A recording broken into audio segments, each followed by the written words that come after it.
What's up, students? Mr. E here with a pair of socks, and I'm going to show you how to make a sock ball. First, you need 2 socks.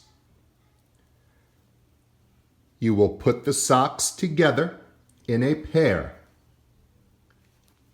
Fold the socks in half.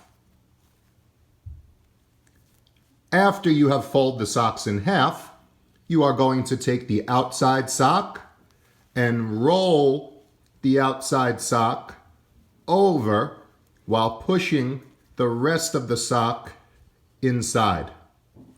Here is a sock ball.